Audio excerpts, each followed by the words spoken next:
Good afternoon. This is Dennis Scanlon from Penn State University at the Center for Healthcare Policy and Research, and I'm pleased to be speaking today with Teresa Miller, who is the Insurance Commissioner for the Commonwealth of Pennsylvania, in our next installment of Ask the Experts.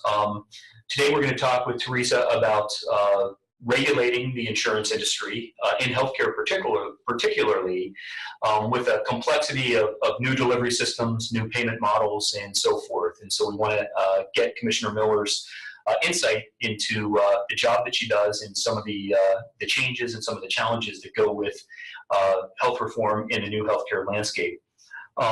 Commissioner Miller, maybe to get started, I'd ask you to just give a little bit of brief background on yourself. I know that you're relatively new to the Commonwealth of Pennsylvania, so maybe you can let us know a little bit about what you've done previously and then your role here in Pennsylvania.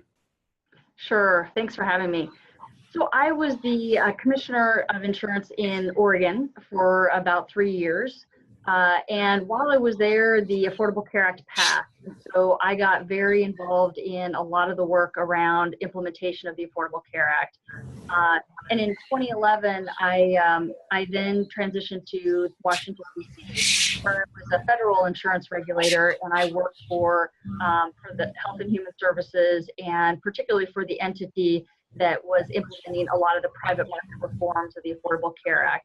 So I did that for a couple of years, and then I didn't think I'd ever have the opportunity to be a state regulator again, but was lucky enough that opportunity presented itself, and I've been fortunate enough to be here in the Commonwealth for about the last year and a half as the insurance regulator here. And of course, we don't just do health insurance. I think a lot of what we're going to focus on today will be health insurance related, but our role here is really to protect the insurance buying public, and we have that role across lines of insurance, and we work with health insurance, but we also do property and casualty insurance, and are really here to protect policyholders. And I think the governor has made it very clear that his top priority for me, and certainly my top priority, is the protection of consumers in the Commonwealth, and to do everything we can to provide the best education and information for consumers so they can make the best decisions when they're buying insurance.